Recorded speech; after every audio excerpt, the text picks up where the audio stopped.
I'd like to welcome you to the March 31st meeting of the San Mateo County Board of Supervisors. And would you join us in the Pledge of Allegiance, please?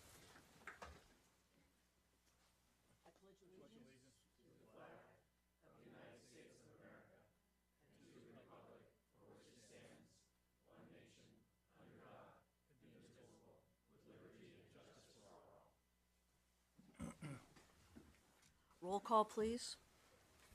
Supervisor Pine. Here. Supervisor Horsley. Here. Supervisor Slocum. Here. Supervisor Tissier. Here. President Groom. Here. Thank you.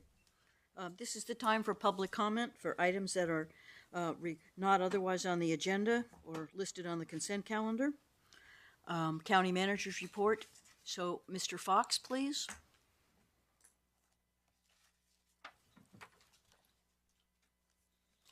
Good morning, President Groom, members of the board, my fellow veterans, Supervisors Slocum and Mr. Maltby, and County Council Mr. Byers. Thank you for your service to the county. Please vote to implement Laura's Law now. Laura's Law is a compassionate, cost-effective civil proceeding that provides mental health treatment to those incapable of consenting to treatment due to the nature of their illness.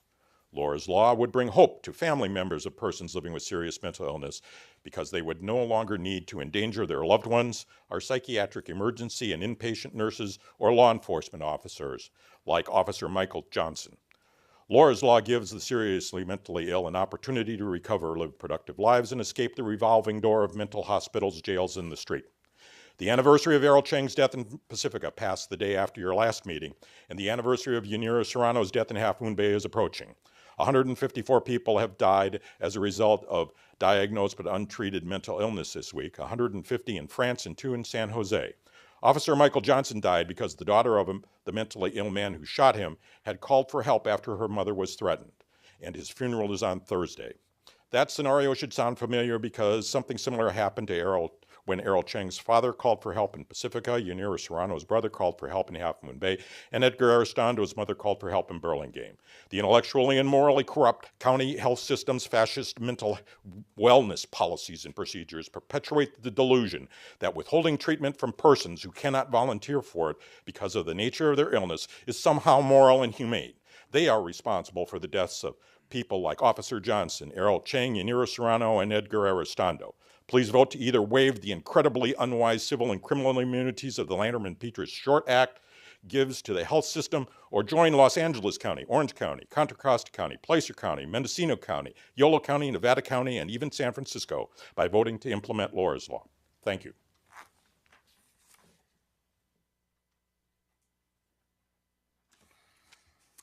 Vincent Marola.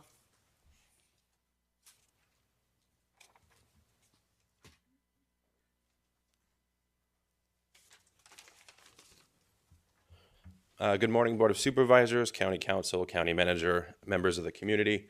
Happy Cesar Chavez Day. Recently, Indiana Governor Mike Pence signed into law a piece of legislation that is blatant assault on civil rights. Indiana's Religious Freedom Restoration Act could allow businesses to openly discriminate and refuse service to customers based upon their sexual orientation.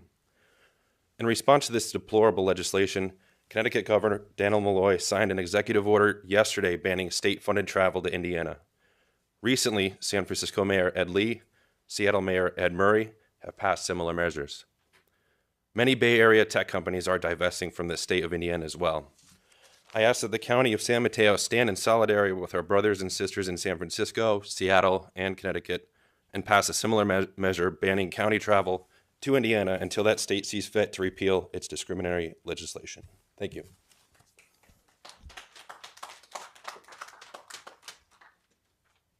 Thank you, Mr. Marola. Now is the time to take action to set the agenda and to approve the consent items. All in favor? Aye. Thank you. Now we're going to go to a series of presentations and awards. And the first is to honor Catherine Odell as Employee of the Month for March 2015.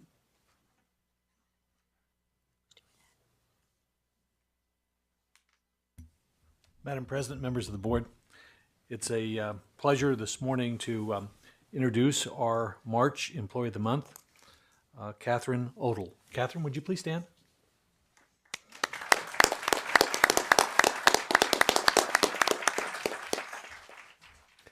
Catherine is a social worker 3 in the Human Services Agency. She's been with the county for approximately 11 years, and she exemplifies the qualities of an outstanding social worker.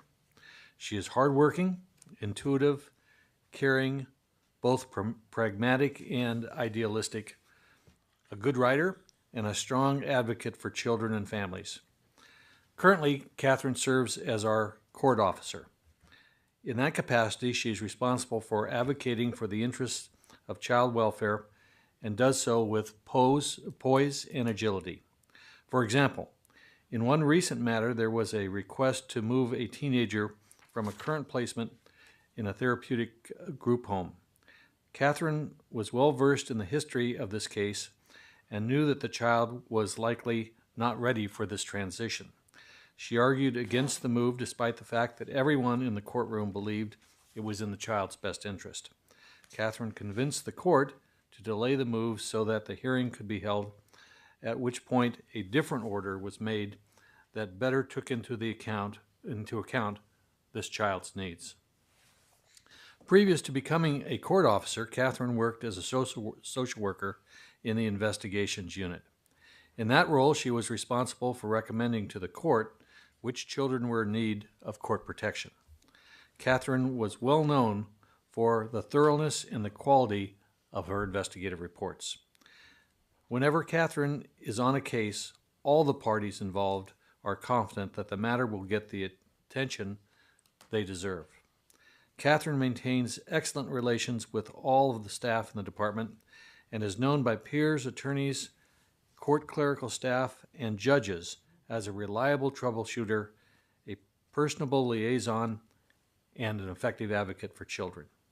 Our county is indeed fortunate to have Catherine as one of our many outstanding employees. Our first speaker this morning is Catherine's supervisor, Matt Radish. There he is.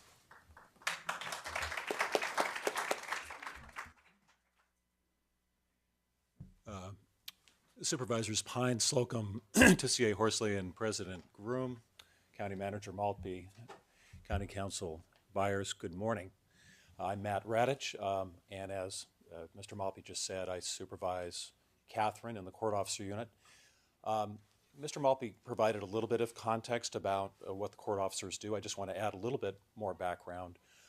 We function as liaisons and as advocates in the majority, actually, of the child welfare dependency proceedings in juvenile court. We're the face and the representative of the department, and we function in more of a supportive role in conjunction with our county council deputies during contested hearings or trials.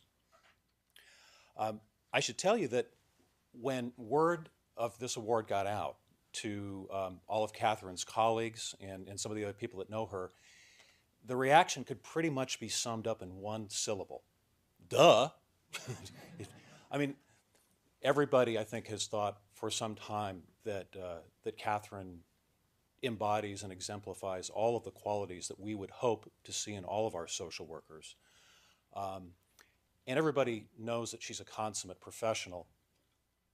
I think the other quality, though, that is wedded to that professional acumen that you may not be as aware of just because you don't get to see her and interact with her on a day-to-day basis, can probably best be exemplified by a picture that hangs in her cubicle. And I want you just for a moment to, in your mind's eye, imagine this picture.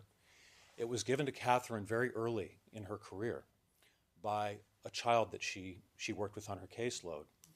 And if you can imagine a very genuinely and kind of innocently rendered picture of a tall lady in a long, long dress with close cropped hair and glasses, a little bit oversized head, we'll just leave that to the artistic license, but emanates a genuineness and a generosity of spirit, and conveys everything that Catherine is, which is somebody who you can come to in confidence, somebody who will uplift you, somebody who won't judge you.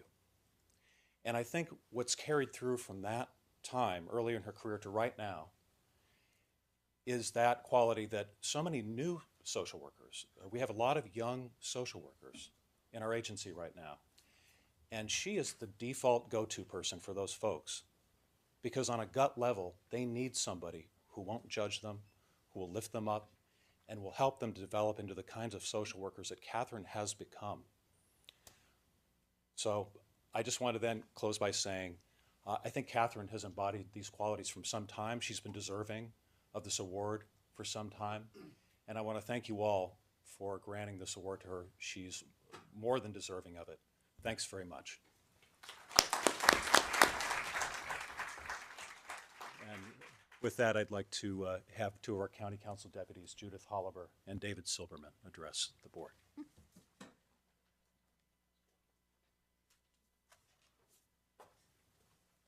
Good morning, everyone. So Catherine was nominated because she does an extremely difficult job very, very well. She works for the agency affectionately known as CPS, Child Protective Services. And being a CPS social worker is extremely difficult because your role is, as the board knows, is to be providing services and helping families at the same time you're reporting to the court how the family is doing. So there's this tension between the desire to help the family and the need to report some not necessarily positive things to the court. And Catherine Odell has handled that in just an amazing way. For about half her career, she spent her time as an investigation social worker, and I just want to speak very briefly about that because it is probably one of the most difficult jobs that a social worker can do. In that case, you're doing exactly what I mentioned before, which is you are trying to provide services to a family in crisis, but at the same time, you're actually trying to investigate whether or not their children are abused and report to the court whether the children are abused. And that tension is it's incredible. I mean, you're trying to help the family at the same time the family knows that there's a reasonable possibility that you're going to be recommending to the court that it find that their child is abused. And so the family both wants the help but doesn't want the social worker to provide it because the social worker is seen both as a friend and an enemy at the same time. And that's extremely difficult. One of the most difficult cases that I think Catherine handled, I know it was one of the most difficult cases that I handled, was a case of a family who had a child who died. There were twins, and one of the children died, and it was under suspicious circumstances. There was a concern that the child was shaken, and there was another child, the twin, who was still alive, and the question was whether or not the court should take jurisdiction and try and protect the surviving child. And not that all families aren't nice families, but this was an extremely, extremely nice family. No one wanted to believe that they could possibly have abused their child and caused the death, and they were grieving. And so in that environment, Catherine had to investigate the case, learn about subdural hematomas and macular folds, understand the science of brain injury, provide services to the family, and deal with an extremely tense case in court. And she did it fantastically, as she does everything. I think that the reference to Ms. Odell's skill as a writer kind of emphasizes her reports. Her reports were unbelievable. They were like 70 pages long. Every single report she wrote the longest reports in social work history. And normally I wouldn't like that. I think brevity is good, but she managed in 70 pages to be brief. I don't know how that's possible. She probably should go into law. And every single word was important. Every single word the court needed to know. And so Catherine has just been an amazing resource for the county counsel's office, and we thank her for all of her extremely hard work. I never see her. She's more nervous now, I think, than I've ever seen her before. So everyone be gentle with her. And with that, I turn it over to my colleague, Judith. Good morning, members of the board. My name is Judith Holliber. I'm the lead deputy county counsel, and I represent Children and Family Services. And I'm so pleased to be here today to honor Catherine. I've had the privilege of working with her both in and out of the courtroom for the last 4 years. And Catherine really is an exceptional public servant. She's dedicated and extremely conscientious. She's very dependable. We always know we can count on her to have the information we need and to get it right. She's knowledgeable. She's always professional. and she always conducts herself with the highest integrity, which isn't always easy to do in some of the situations that we find ourselves. She gives her best to the department and really to some of the most vulnerable residents of our county. So I feel privileged and I'm honored to be able to speak here and celebrate Catherine and her special day. Thank you.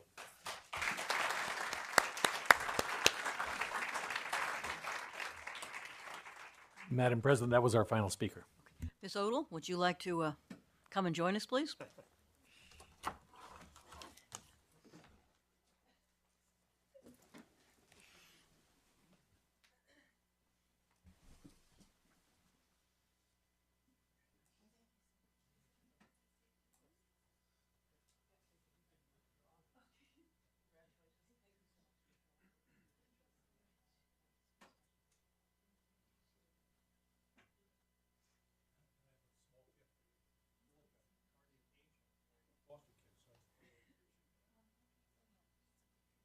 I have a large check here for you.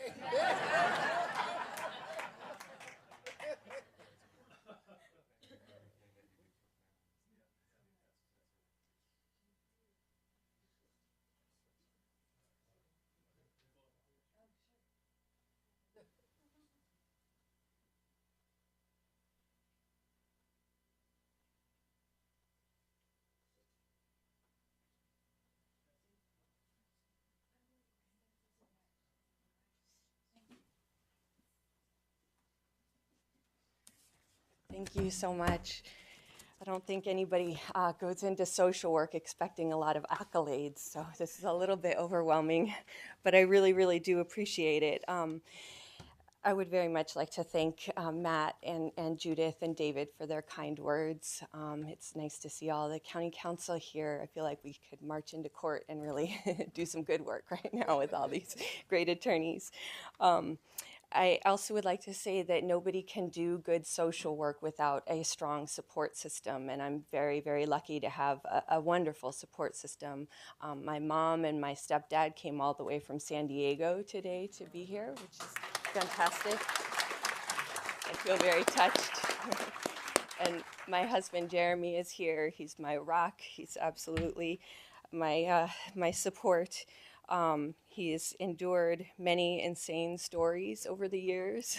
He has been very patient with my long hours and my wildly inaccurate predictions about when I would be home at night.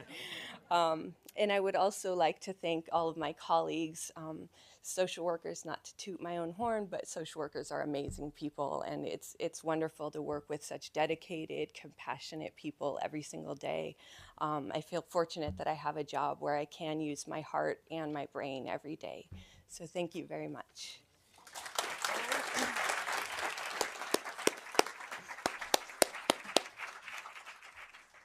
Congratulations, and I think once again our employee of the month speaks volumes about the high quality of work that's done in San Mateo County. Now we'll go to Supervisor Tissier, item number 2, the California Highway Patrol Senior Volunteers. Thank you, Madam President. When I joined the board 10 years ago, I was approached by the commander of the Redwood City Highway Patrol. Her name was Bridget Lott, and she had begun with some volunteers a program around older driver traffic safety. And she approached me because they really wanted to get it off the ground. They wanted to be able to do it up and down the county. And they weren't really getting the support from the state that they needed. So she asked if there's some way that I could help her. So we collaborated, we talked about it. We said we'd help them get their supplies ready. We'd help them, have a lunch for the seniors, sort of a little incentive for them to come to the course. And we got the support of Mills Peninsula Hospital, Seton Medical Center. They were all very supportive of helping us get these classes off the ground. So since we started this 10 years ago, there's been thousands of seniors that have actually taken this workshop throughout the county. Almost every meeting I announce the workshops, and it's always a time to recap what we're really doing in those workshops, and that's really a refresher course for seniors on the rules of the road. If you think about it, many of us haven't even opened a DMV handbook since we were 16 years old, and this course is really a wonderful opportunity to go over the rules of the road with a focus on some of the challenges that seniors face as they're driving. The good news about this workshop is it's put on by seniors, so it's a peer-to-peer type course.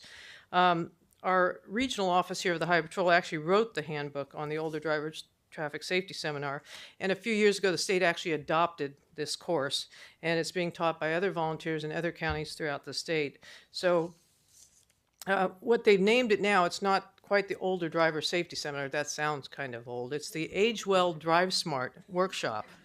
So when you hear me announce that, just rush to the phone and sign up. So we have our senior volunteers here with us today. Not only do they do the older driver safety, Age Well Drive Smart courses, but they also do a lot of work throughout the counties. If you go to fairs, if you go by some schools, you see them sometimes helping as crossing guards. They're always there to assist us in a lot of the conferences we hold for seniors around the county. So today I just wanted to commend them for the work they've done, and we have put together some commendations here for each and every one of them. And I was going to ask my colleague Dawn if you'll join me over there. Maybe you can help me pass these out and announce the individuals that are here with us today, and say thank you to all of you for the great work that you do.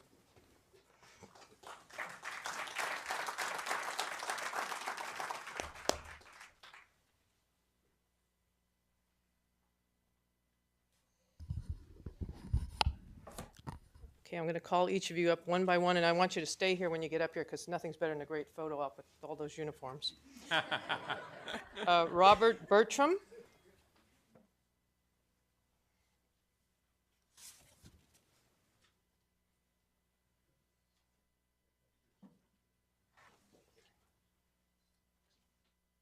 Jose Canis. Forgive me if I mispronounce any names.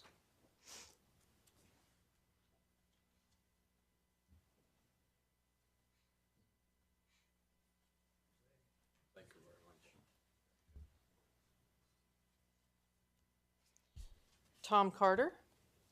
He's not with us here today. Okay. Jimmy Chong. Oh, Jimmy's not here? Okay. Colleen Clark. I know she's here.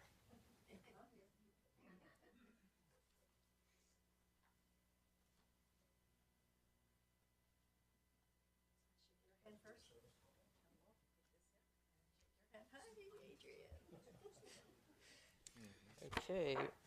Robbie Bastiani. Ooh, not here with us today. Okay. Gary Fishstrom.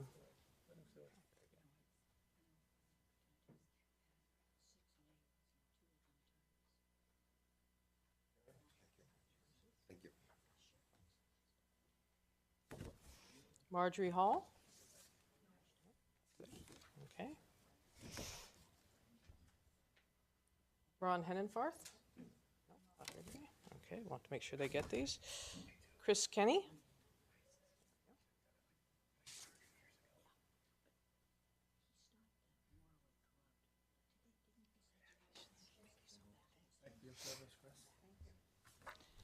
Edna Leonard. I know she's here.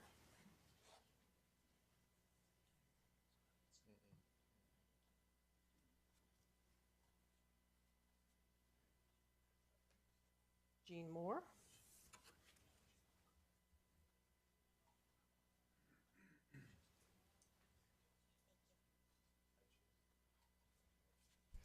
Chuck Peterson.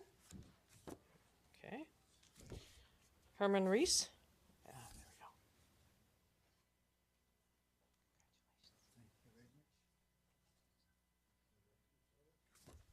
Ralph Schoenfeld. No, not here today. Stephen Siegel.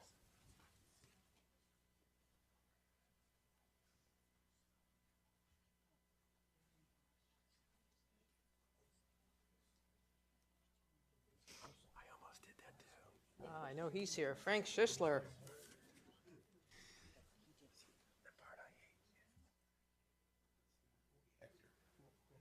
There's a pioneer here. Thank you very much. Doug Weaver.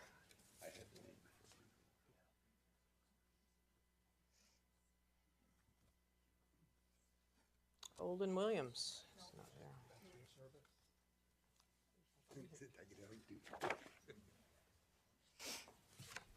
Evelyn Winiger. Look like I might be missing one here. Norman Wood. Oh, I'm missing one. Why don't you come on up?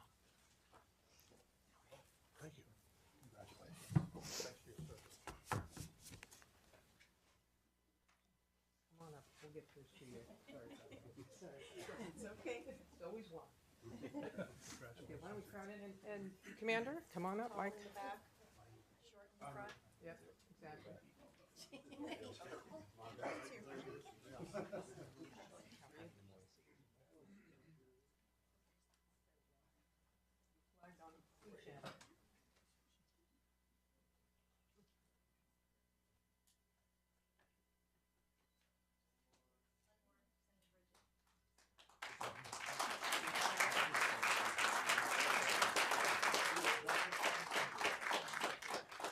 Commander Mike's going to say a few words.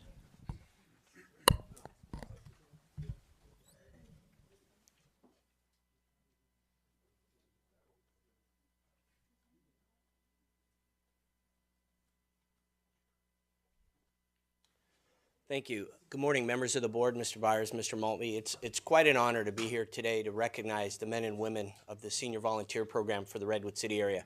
It's been in place for nearly 2 decades, and I can tell you from personal experience, the men and women of the Highway Patrol could not do what we do on a daily basis if it wasn't for the hard work, commitment, and dedication of the folks that you saw in front of you here a few moments ago.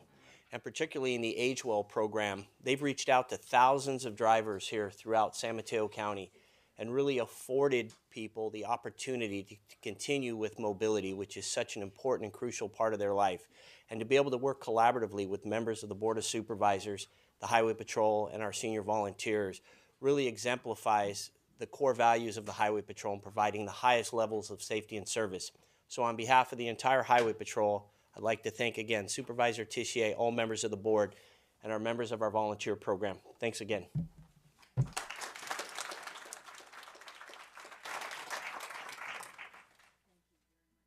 Thank you for all of your work, along with the senior volunteers. Item number 3 is a presentation of a proclamation designating March 31st as International Transgender Day of Visibility. Supervisor Pine? Thank you, President Groom. I'd like to begin by moving to support the resolution to proclaim today as International Transgender Day of Visibility. Second. All in favor? Aye. Aye. Thank you. So International Transgender Day of Visibility began in 2009 and is observed on March 31st of each year. The purpose of the Transgender Day of Visibility is to honor transgender people, raise awareness about discrimination faced by the transgender community, and recognize the courage, strength, and resiliency of transgender people. You know, sometimes I'm asked, does passing resolutions of this sort or naming a day, a special day in honor of an issue or cause or group of people, does it matter? And I think it really matters a lot, particularly in this case. By passing these sort of resolutions, we're expressing our values. And in other parts of the country, as we heard earlier today, people have very different values. Many states, and most recently Indiana, are considering so-called Religious Freedom Act laws, which are basically a mechanism to discriminate against the LGBT community. We in San Mateo County unequivocally reject such discrimination. We welcome the LGBT community in our county, and we take great pride today proclaiming today as the International Transgender Day of Visibility. So I would ask Stevie Jolie Stallmeyer to join me, and I'll present the proclamation. And there may be other members of the LGBTQ Commission here today that may want to join us. And we're thrilled that you're here.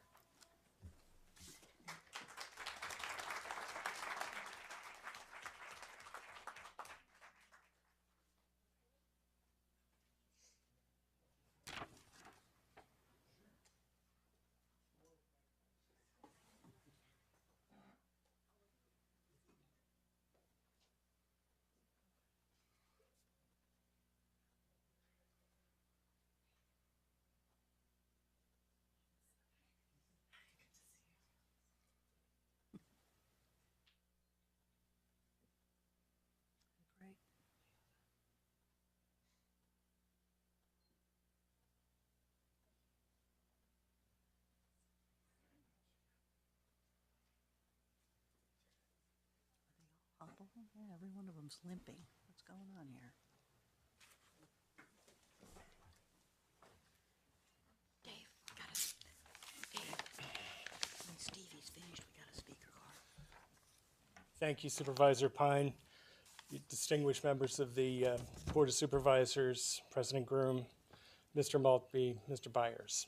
I am honored to accept the proclamation on behalf of the LGBTQ Commission and for all those LGBTQ people, especially those transgender people of San Mateo County. I am honored to do so.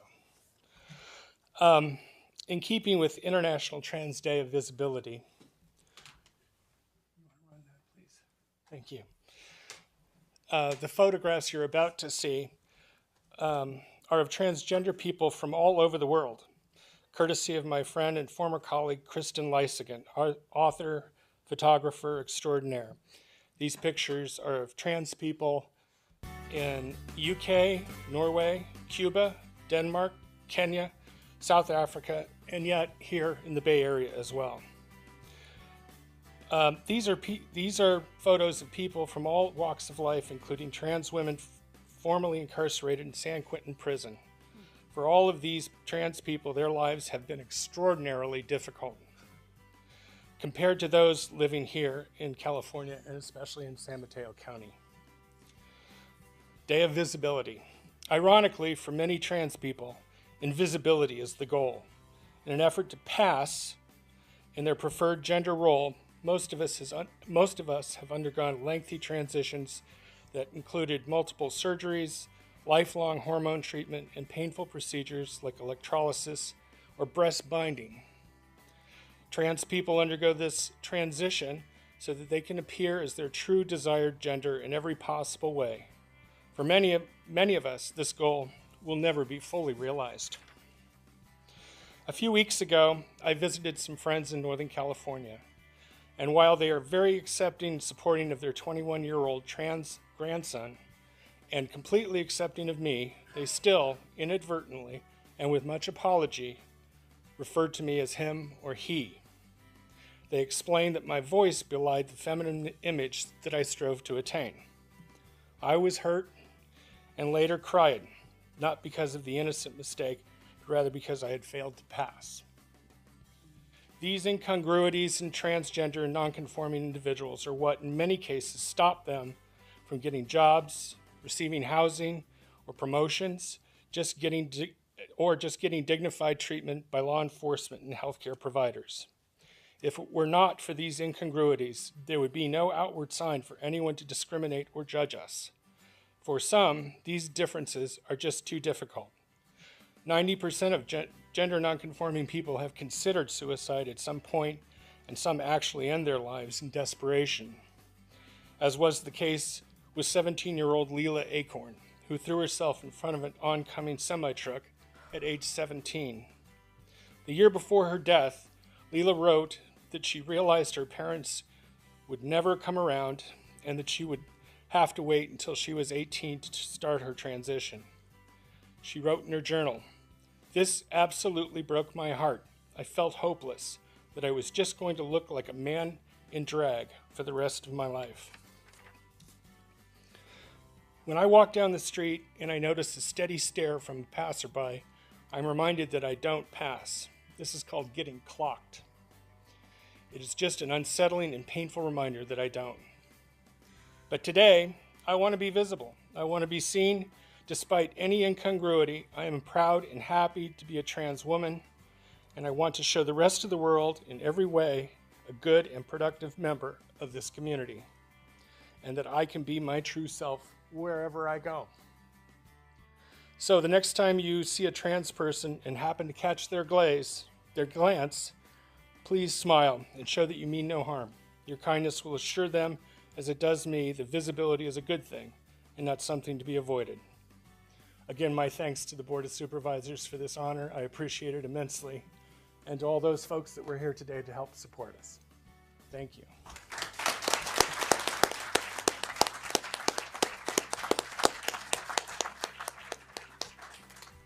Thank you very much, Commissioner Stevie. We have one speaker, Terry Eckelbarger. Good morning. I serve as the pastor of the Peninsula Metropolitan Community Church in San Mateo, and I'm pleased today to be here and support and celebrate the International Trans Day of Visibility. Even this small act increases the safety of transgender people, even in San Mateo County, but certainly in other places as well, where they are unfairly discriminated against without thought. And so I thank you for your strength and your courage, for being leaders in many of these efforts. Thank you today. Thank you, Reverend. Dave, do you want to announce the rest of the day's activities? Thank you, Supervisor Groom. The LGBTQ Commission has put together a number of activities today. There will be a Transgender 101 workshop at 2 p.m. And later in the day, there will be a workshop on celebrating trans leaders overcoming adversity. Reception begins at 5, and the event begins at 6 at the San Mateo County Credit Union. And I really appreciate the work of the LGBTQ Commission to pull this all together. Thank you very much. Our next item is a presentation of proclamation designating the month 2015 as American Red Cross Month. I'd like to make just a couple of comments before I introduce a representative from the American Red Cross. In the past year, 2,000 volunteers of the American Red Cross Bay Area chapter have helped more than 900 families with temporary housing, clothing, food, and emotional support during 433 local disasters. Additionally, they provided emergency communications, counseling, and assistance to 1,500 local military families. I'd like to recognize the service that the American Red Cross Bay Area chapter provided during the recent floods that we had in San Mateo County last December. Over 100 volunteers responded to support the flood victims with food, clothing, and medicine. We're very grateful for the work that's being done by the American Red Cross. We have provided the Red Cross chapter with 100 certificates of commendation, thanking them, and they will be given out at the annual Red Cross meeting, which is later in the year. So they supported all the efforts that San Mateo County employees did to solve that flooding problem and get everybody back in their homes just as quickly as possible. So I'd like to introduce Go Funai now from the American Red Cross. I forgot to do this again. I'll move approval of the proclamation. All in favor? Aye. Madam President, members of the board, thank you so much for having us. My name is Go Funai with the American Red Cross, and we wanted to thank you for your recognition. All the volunteers very much appreciate it. And I'd like to say that we can never respond to disasters alone, and it's truly a partnership with the county and other nonprofit agencies that we work with. I'd like to introduce my colleague for a couple of remarks as well. Thank you. My name is Tricia Clement. I am with the Leadership Council with San Mateo County.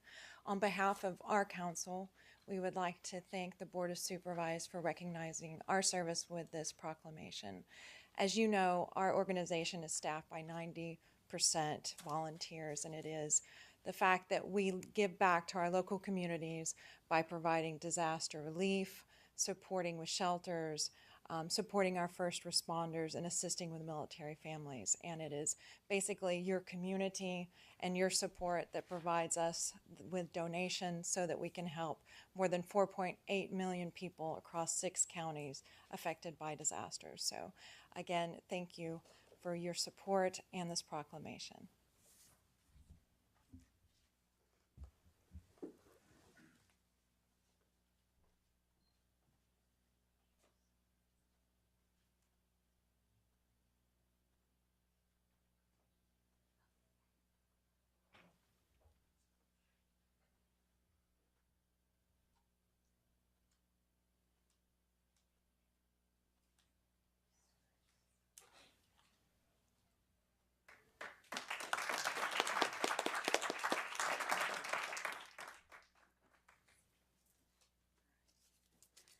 And now we have the sad duty of presentation of a resolution honoring Wendy Goldberg upon her retirement as manager of the Center on Homelessness from the Human Services Agency.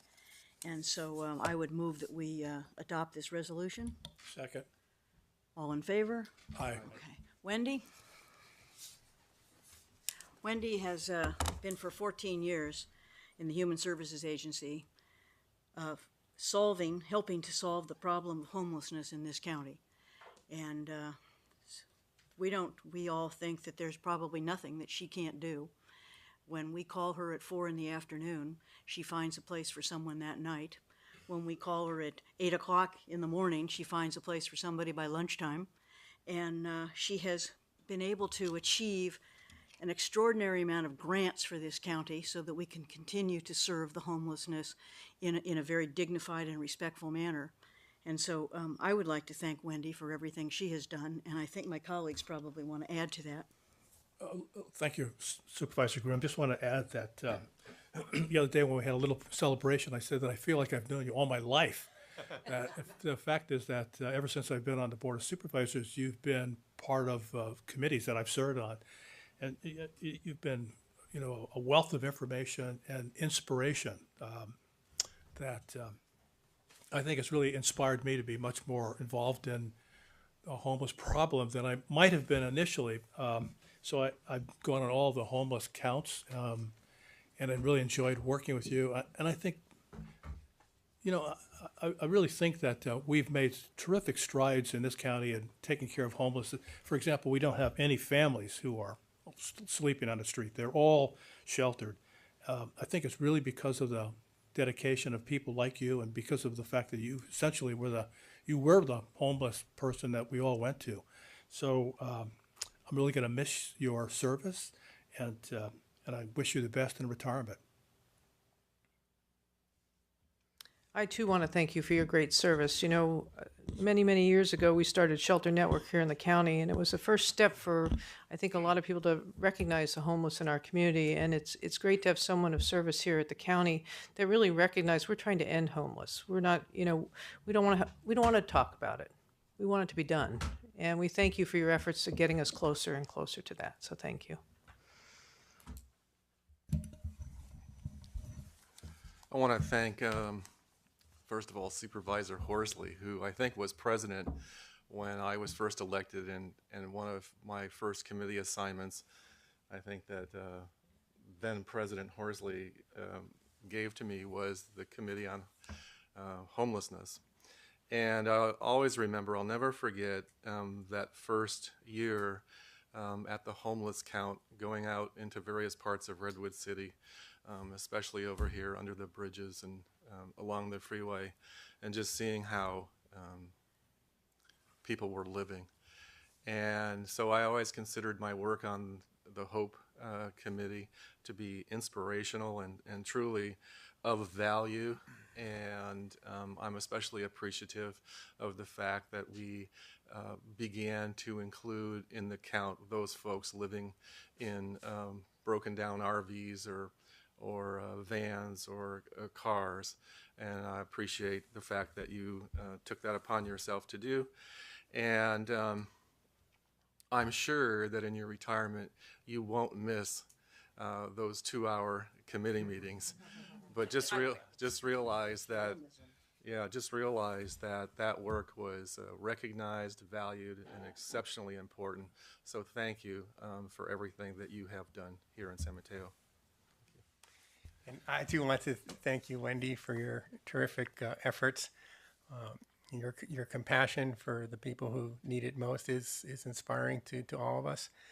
And I think it's certainly appropriate, and that we have you as you depart, we've had a really sharp drop in the number of homeless people in San Mateo County, and that's very much a reflection of your good work. So thank you.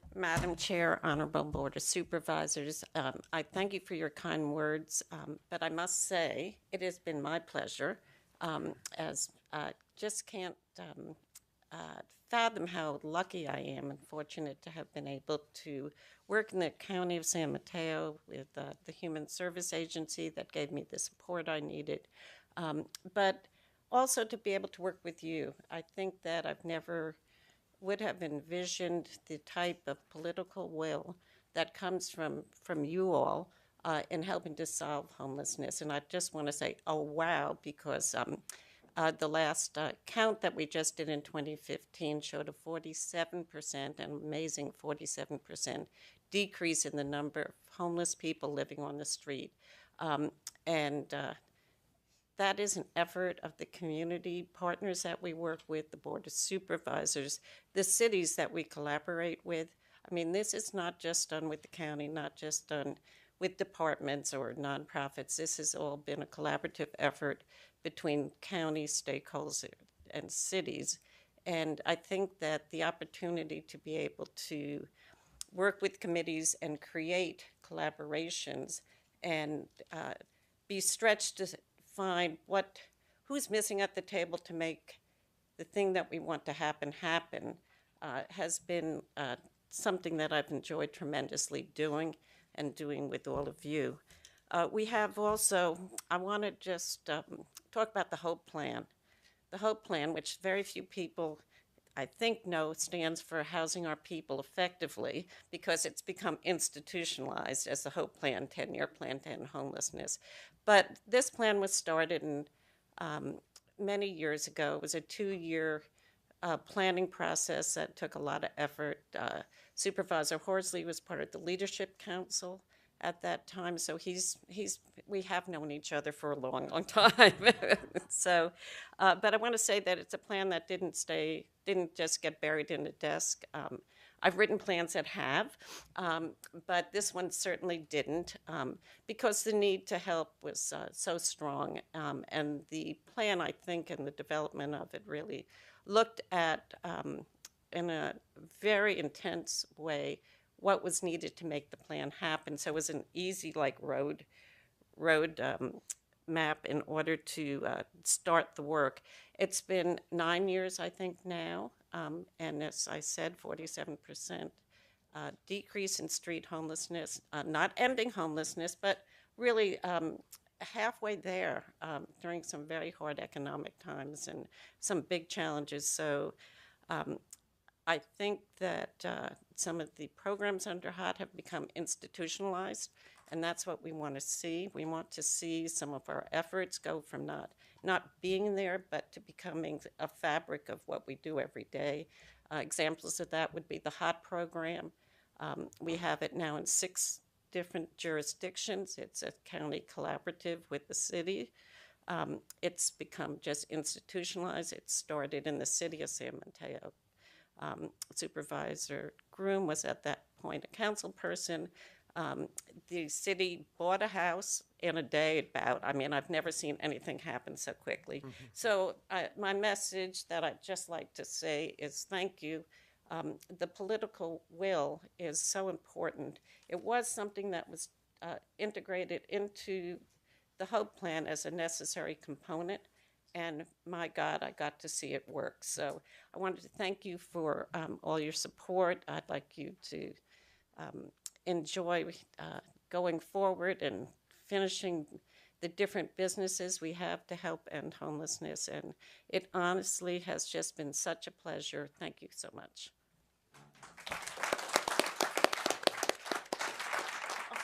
Oh, excuse me. I almost forgot my proclamation. Well, we want to wish you the very best for whatever your next life is. Supervisor Slocum, resolution honoring Dr. Colin Bucks. Thank you, Madam President.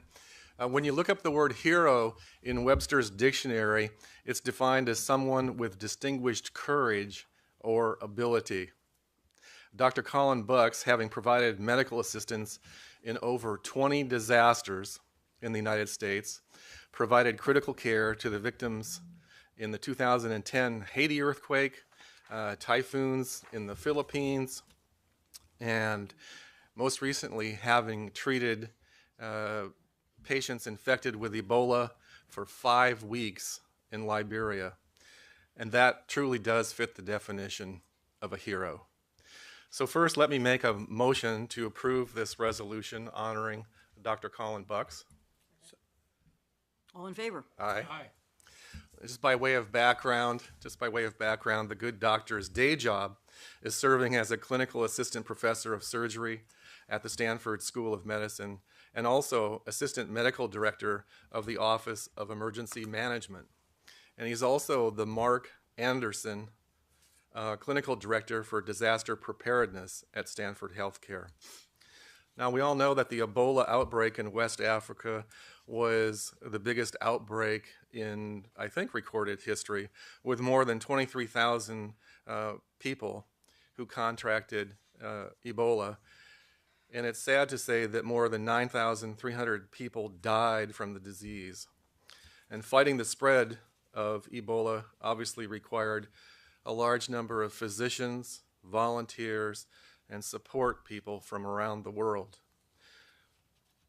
During his 5-week period of service in Liberia, Dr. Buck worked long hours, being able to take the sweltering heat under that protective gear that we've all seen on the news for only an hour at a time in the jungle of northeast Liberia in a blue, tin-roofed clinic that was, I'm sure, much different than his facilities at Stanford University.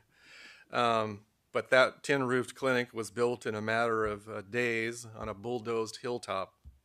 And he worked alongside some 43 foreign volunteers and some 125 Liberians caring for stricken patients. He called the Liberian workers at the clinic his heroes because of their determination in the face of the daily threat of contracting Ebola. And he said in an article his one misgiving about his stay in Liberia was having to say goodbye to all his patients. You probably read that upon his return to San Mateo County and Redwood City, Dr. Bucks was quarantined for 21 days to make sure that he was Ebola-free. And during that time, I understand that his wife and his dog actually had to stay in a motel. So San Mateo County is fortunate to have such a caring, selfless humanitarian living in our community. And we, along with all those he served side by side with and all of his patients, say thank you to Dr. Colin Bucks, a true American hero. Dr. Bucks?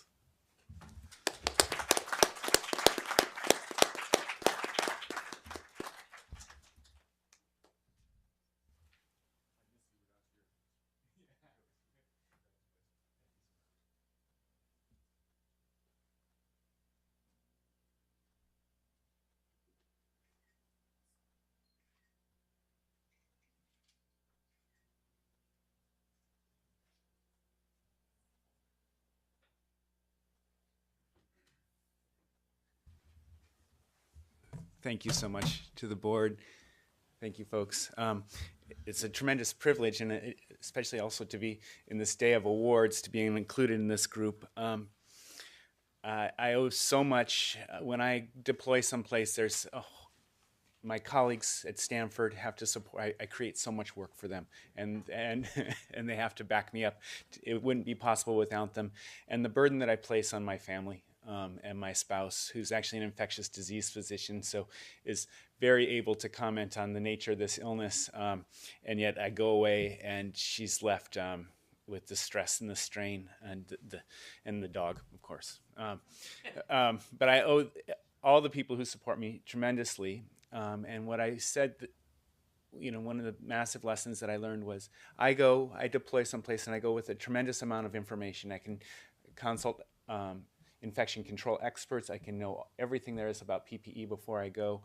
And then I work beside people who are Liberian national staff, volunteers from other countries who aren't privy to all this. And they're taking it on faith that what we're doing is safe, and that they can go home and not be at risk, not not bring this virus back to their families. And for a lot of them, they were rejected by their communities. They couldn't say what they were doing, in spite of the fact that what they're doing is saving their country. And so for me, in the weeks in Liberia, I say, I've got X amount of time. I've got to do as much work as I can, because I know that when I leave, my colleagues are still there fighting this same battle. And it's still going on. Liberia is in better shape than Sierra Leone and Guinea right now. The mop-up, the containment process will go on for months and months, and then you face the challenge of rebuilding a healthcare setting and reestablishing primary care and the health networks that were in place but were devastated by the illness, and the number of orphans that will need to be cared for. So this is going to have long-term consequences in those countries. For us in the U.S., I think that this has been a good test. I'm glad that we have only seen less than 20 cases total, but it's been a staunch test of our laboratory services, our health surveillance networks, and individual preparedness hospital by hospital. And I think that's a worthy test, and I think that there's lessons that we'll take away from this that will be valuable and make us a stronger nation in the future. So thanks so much. I appreciate the recognition, and it's with all the support of many other folks that I have to acknowledge.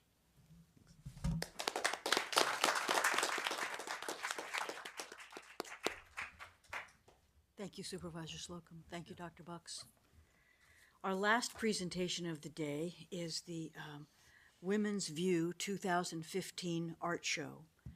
This marks the 11th annual year of showing women's art commemorating Women's History Month. This year's Women's View 2015 Art Show is being exhibited in the Caldwell Gallery in the Hall of Justice from March the 3rd until April 29th. It's a juried show that is open to all women artists who live or work in San Mateo County. And I really encourage those of you who haven't seen it yet to take a walk through the hallway. It's beautiful work, very creative, some very experimental, some very kind of old-fashioned, but it's really good stuff, and I think you'll enjoy it. It's a juried show, and so each year 3 pieces are chosen to receive an award of $100, and 3 pieces are selected as honorable mentions. So today, we're going to recognize those who are been honored and selected with commendations.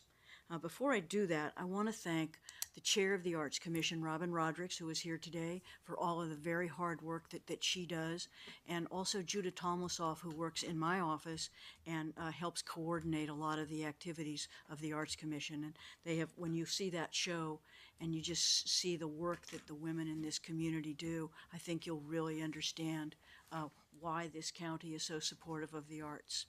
So with that, let me introduce or let me mention that Carol Aaron and Edna Acree are the 2 of the winners, and Linda Barsati, who is with us today, is also one of the winners. And we have honorable award mentions to Julie Buckman, who is here, and Elsie Donahue and Cheryl Strong, who could not be with us today, but we have awards for all of them.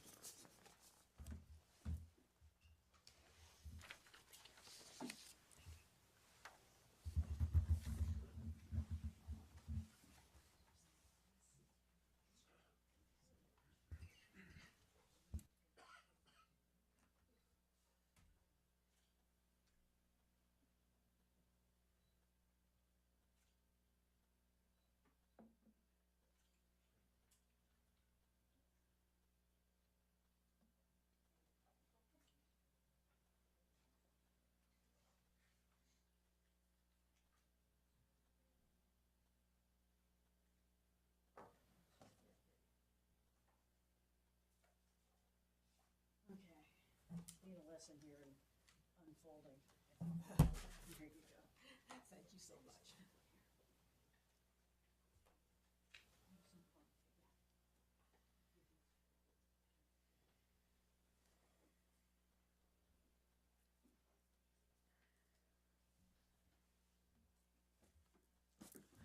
All right. So now we will go to item number 8, the Sheriff's Division. Who is doing that?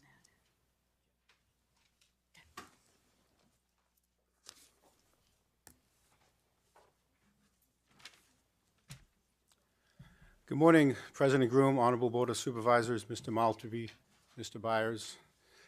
I am Acting Sheriff's Captain Jeff Kernan, and before I speak to the agenda item, I would like to just make a comment on the presentation you just made regarding the Red Cross.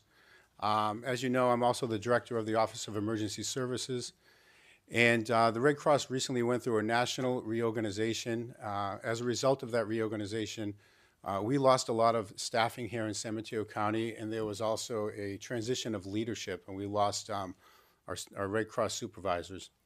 Go, who was just here earlier this morning, is our new supervisor. He just started in January. We also share the Red Cross staff with the City and County of San Francisco, and their area of responsibility reaches up as far as Crescent City. So they're very tasked and challenged. Having said that, the Red Cross has been an outstanding member and participant with San Mateo County, especially with the Redwood City apartment fires. They assisted with not just the evacuation, but the sheltering and the recent December floods. They were great partners with us. And I would just like to recognize the value of those relationships. It's continued to maintain that, and I would just want to thank you, President Groom, for recognizing the Red Cross. And on behalf of OES and the Emergency Services Council, I thank you for your leadership in recognizing them, because it's an important partnership that we have. We'd like to continue to maintain. So thank you. Well, thank you, Captain, and thanks to everybody here. We all very supportive of the Red Cross. Thank you. Okay, back to the agenda item. As you know, I'm a Sheriff's Acting Captain. On behalf of Sheriff Greg Monks, I'm here to introduce an ordinance authorizing qualified Level 1 Reserve Deputy Sheriffs to have the powers, authority, rights, and duties of a peace officer as provided by Penal Code Section 830.6, subsection A, paragraph 2. The designated Level 1 status provides for selected reserves to have 24 peace officer powers. Section 830.6, subsection A2 provides that an agency may designate a Level 1 Reserve Deputy Sheriff to have full peace officer powers as defined by existing law in Penal Code Section 830.1. This designation may only occur if a local ordinance has authorized this authority. The Sheriff's Office has evaluated our existing 26 Level 1 Reserve Deputy Sheriffs and determined that 3 possess the necessary qualifications to be a designated Level 1 Reserve Deputy Sheriff. All appointments to designated Level 1 Reserve Deputy status will be at the discretion of the Sheriff. This is something that we want to do and just need to formalize this via county ordinance through this governing body. You may have some questions regarding our reserve program or the differences between the levels, and I'm here to address or answer any of those questions for you. Questions? Move approval of the ordinance. Second. All in favor? Aye. Thank you, Captain. And thank you, and I'd also like to thank County Counsel Mr. David Silberman for the research and the drafting of the language for this ordinance. We appreciate his continued partnership with the Sheriff's Office. Thank you. County Manager's report, Mr. Maltby. Madam President, members of the board, my report this morning encompasses 3 or 4 areas. The first is public safety, in which I'm pleased to report that the county's public safety members heard a 90-minute presentation on Mutilink, a public safety platform that lets the users communicate securely using voice, text, radio, video, data, and phone, regardless of who owns the technology or any individual organization that has one technology can cross-platform with another technology, so that we're better able to manage our multi-agency responses. This technology has been used to respond to such major events as Superstorm Sandy by NATO Special Ops forces in Afghanistan. The Bay Area public safety teams will use it during Super Bowl 50 at Levi Stadium in Santa Clara in February, and the Office of Public Safety Communications and Emergency Services is already connected to this platform. In terms of health services, We appreciate Supervisor Slocum and the other board members that were able to attend Saturday's first anniversary and official grand opening of our Fair Oaks Health Center on Middlefield Road. And I just might parenthetically add that really within the last 2 weeks, we have opened or recognized the opening of 2 major health centers for the underprivileged in our communities, in terms of the Ravenswood Health Center in East Palo Alto and now this one. And they're both just wonderful additions to our network of health providers in this community. And the determination of this board and the people, I believe, that live in San Mateo County to ensure that every citizen, regardless of their economic status, regardless of their immigration status, regardless of their ethnicity, has access to first-rate medical care. And certainly through these 2 clinics, we are providing that clear care. So my congratulations to all those who work at the Fair Oaks Health Center on their first-year anniversary and their official grand opening. In terms of community services, the Bay Area Air Quality Management District and EPA are reinstalling lead monitors at the San Carlos Airport. As you may recall, there was some controversy 2 or 3 years ago about the actual location of the installation of those and whether the readings of lead from planes landing and taking off at the airport was accurate. The relocation of those monitors has indicated that the amount of lead in the air from airport operations is basically negligible, and we will continue to monitor that and report it to the board. In terms of our information systems, I'm pleased to report that we continue to make progress on the implementation of our new CJA system. The District Attorney's Office is now ready to go live with its cloud-based criminal justice case management system, and they are currently in training. The system, known as Prosecutor by Carpal, integrates several tools, including document generation, electronic transfers from police, electronic filing with the court, and the tracking of evidence and investigation. Unlike our 24-year-old system that it will be replacing, this solution lets the District Attorney's Office go paperless, or as I like to say, we will be prying paper from the cold, dead fingers of our District Attorney, who is clinging to his briefs, but is very excited about the new system that's about to go online. This transition marks the second of our criminal justice agencies that is going over to the new platform. Sheriff led the way several months ago. They will be followed shortly by the Superior Court and the Probation Department. There's still issues in any new system, as you can imagine, and we continue to work in this very complicated environment of multi-agencies, all with necessary bits of information that have to connect with one another. There may be some additional costs, and if so, we will be bringing those to the board where we can continue to discuss the most cost-effective way to operate this very complex but very necessary system, and I'm pleased on the progress that we've made to date. To let you know that Friday, our next payday, is a big day in that Workday.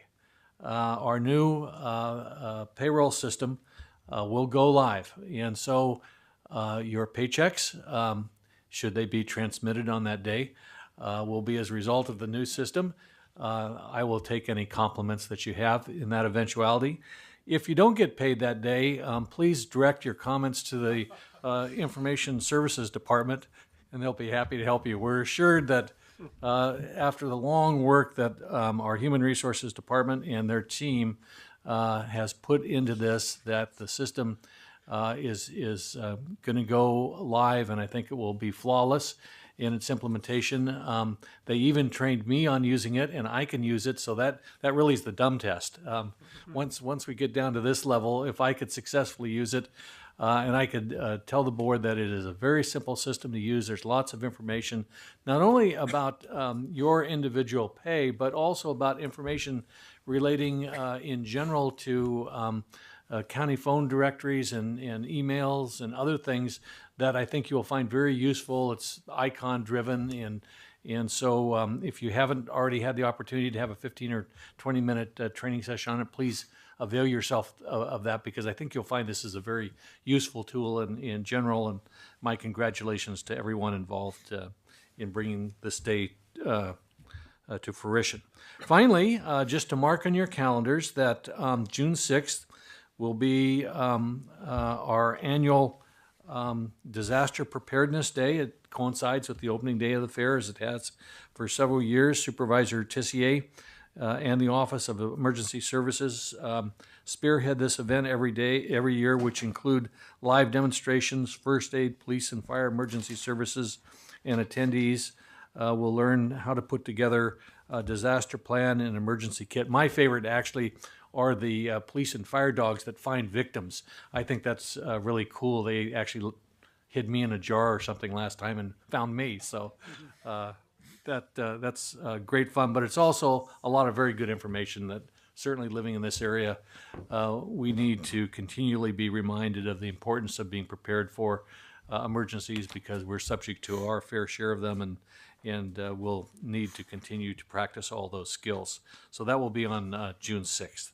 That concludes my report, Madam President, and if the board has any questions or comments, I'll be pleased to respond to them. Questions, comments? Supervisor Slocum? Yep, thank you. As Mr. Maltby said, we celebrated the 1-year anniversary of the Fair Oaks Clinic. President Groom and I were joined by both of our congressional representatives, Anna Eshoo and Jackie Spear. And I thought, as President Groom did, that with that the old clinic having come down and the landscaping and the parking that was added, it really is a magnificent facility. So congratulations to everybody that had a hand at making that a reality. Also, you mentioned the Ravenswood Family Health Center ribbon cutting and grand opening. When I was driving to that event on Saturday, I thought, well, maybe there'll be 100 people there and it'll be fun and we'll get to tour the facility. But it turned out that there were many, many, many hundreds of people there. And there was dancing, there was music, there were food booths, there was craft things going on. And it was quite a party. But not only that, just to single out Luisa Boada for her leadership and vision, what started 3 years ago as an idea, came to be through her dedication, the board's dedication, and a lot of investors and partners along the way. And if you haven't had a chance to go there and tour, I really recommend that you do. There's some really, really wonderful artwork in that clinic, and it's truly a state-of-the-art clinic that will serve the people of East Palo Alto and Bellhaven and parts beyond. So congratulations to everybody that had a hand at that. Luisa really knows how to throw a party. On the poetry front, our poet laureate, Carolyn Goodwin, April is National Poetry Month, and her tagline for April is "Poetry is Heritage." And so poets, young and old, are asked to submit their work, up to 40 lines of poetry about culture or cultural heritage. And then on Tuesday, May 12th at the Fair Oaks Library, we're going to have an evening of poetry reading and a small reception. So that's May 12th. Also proud to say that we're going to be holding our first tenant landlord informational forum in North Fair Oaks on Tuesday, April 7th at the Sienna Youth Center. There are a panel of experts that have agreed to come and share their expertise with the 50 or so people that are expected to attend. And finally, I do have one adjourn in memory. And if we could today close in memory of former District Attorney Keith Sorensen. He was a longtime neighbor, I think, both of Supervisor Horsley and myself. And he passed away on March 20th. He was 93 years old. He was born in 1921 in Elsinore, Utah, as the youngest of 4 children. He was also raised on a farm. and about growing up on the farm where he used to have to get up at 4 a.m. to milk the cows and collect the eggs. So I'm told. I don't know if that's really true, but he said, quote, "There's nothing better than living on a farm. If you ever really work on a farm, anything else you do seems easy." I'm sure that's true. He married Maxine, who he met in college, and they lived, as I said, in Redwood City off of Farm Hill Boulevard. He joined the district attorney's office in 1949 and became the DA in 53 when he was only 32 years old. He served as the DA for 29 years, and as we learned, was it last year, maybe? At the Women's Hall of Fame, one of his best hires, one of his most famous hires, one of his most noteworthy hires was the hiring of U.S. Supreme Court Justice Sandra Day O'Connor in her first legal position.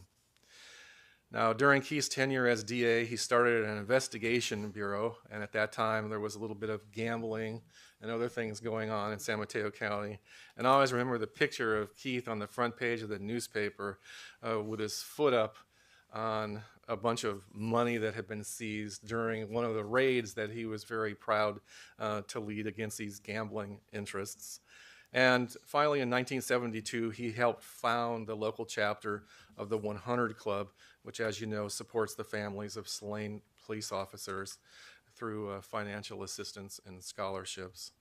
He served a 7-term career as the DA, but also you remember that during those years, the county counsel's office was also part of the district attorney's office. So not only was he district attorney, but he was county counsel, excuse me.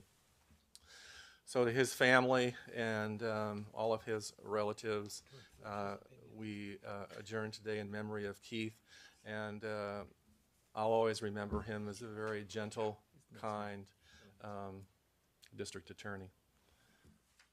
Thank you, Supervisor Slocum. Supervisor Pine? No report. Supervisor Horsley? A couple of term memories. Just to make a quick comment on Keith Sorensen. One of the in the 100 Club, I go to their luncheons. Oftentimes, he would come with Jim Fox. They told a story about this county did have a lot of gambling at one time in the 1950s. He was really a reform candidate, as was Earl Whitmore. But he told a story about a gambling raid that they made. It actually probably in Colma, because it was two places that gambling occurred most often were Colma and East Palo Alto. In any case, they gave him a gun, and he's really never been, like he said, he'd never fired that particular gun, and it wasn't his. In any case, he stuck in his waistband, and they ran into this place. He jumped up on a table, pulled his gun out, and waved it at the ceiling and said, "You're all under arrest." Great story. In any case, he was a crusading guy. He's also a great tennis player. You used to see him all the time at the tennis courts in Redwood City, close by where Warren and I both live. The other is the Honorable Thomas M. Jenkins. He was in 94 when he died, surrounded by his family. He's born in southern Illinois, moved to Chicago, attended Chicago Teachers College where he met his wife. He then later came to San Francisco because of his service during World War II, and he ended up getting his Juris Doctorate degree from Hastings College, University of California, Berkeley. Then he moved to San Carlos, where he served on the city council, and he served as a mayor for a number of times. His law firm was Schofield, Hanson Bridges, Marcus, and Jenkins. And I think we all know Hanson Bridges. He actually is one of the founders of that law firm. Particularly proud of his work on as an attorney for the Golden Gate Bridge Authority, and he helped create the ferry system. There's all kinds of honors that he served on. He was a former member of the board of California Center for Judicial Education, former member of the executive board, California Judges Association, and et cetera. And he's also was board of directors of the Northern California Presbyterian Homes. He serves as a judge with San Mateo County Superior Court from 1976 to 1990, and he was the presiding judge, according to this, in 1980.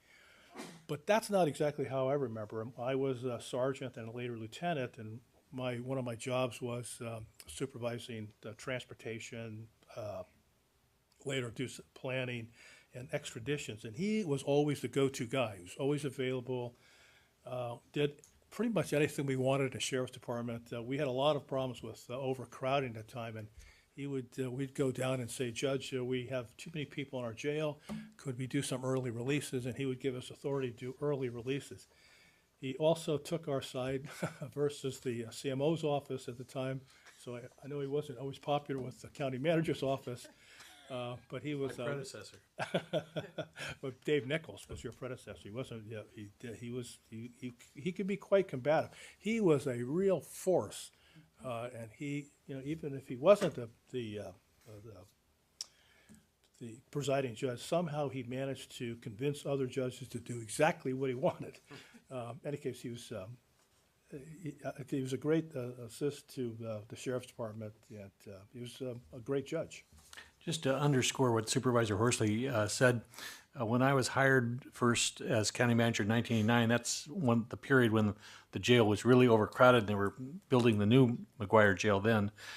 And Judge Jenkins, every Friday afternoon, I believe, would go up to the old jail on the 4th floor and review the bookings of the prisoners in the jail, and really without any legal authority would determine who would be released and who wouldn't.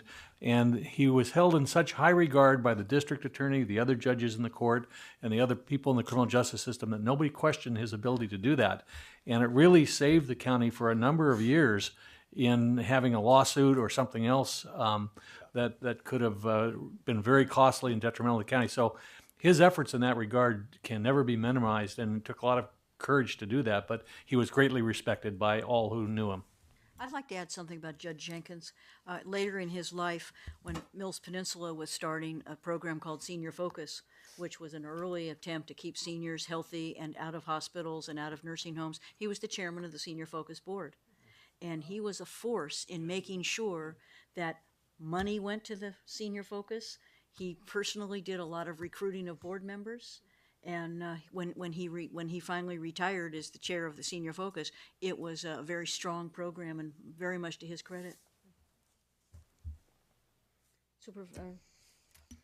Mr. Horsley, you done? I'm done. Okay. Thank you. Supervisor Tessier. Well, I just want to say, if the county manager wasn't able to convince you to go to Disaster Preparedness Day, let me just add a little sweet deal to this. It's that you can get in free prior to 11, free parking and free entry. So just a little added something in case you weren't totally convinced and over the fence on that one. Also, as we noted today, we saw that the California Highway Patrol volunteers are honored today. Well, we have 4 more upcoming seminars for the Age Well Drive Smart program. Thursday, April 30th at San Carlos at the Community Center. Thursday, May 14th in Pacifica at the Pacifica Senior Center.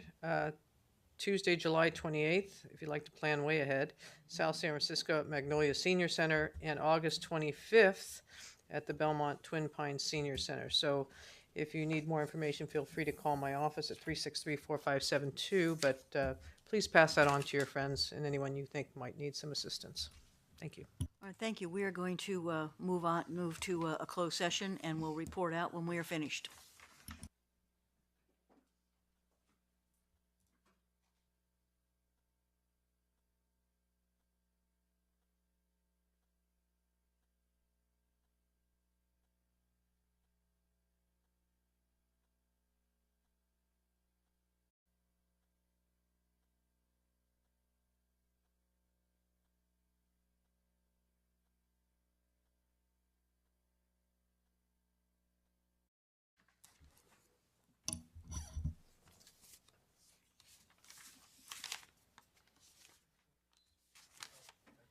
Mr. Byers, would you please report out from closed session? Thank you, President Groom. Yes, gladly. The board met in closed session to consider a number of items, and I do have one actionable item I'd like to report out. The board has authorized a stipulation with the Waddell Family Trust. And that action was a 5-0 vote. Thank you. Thank you, and we are adjourned.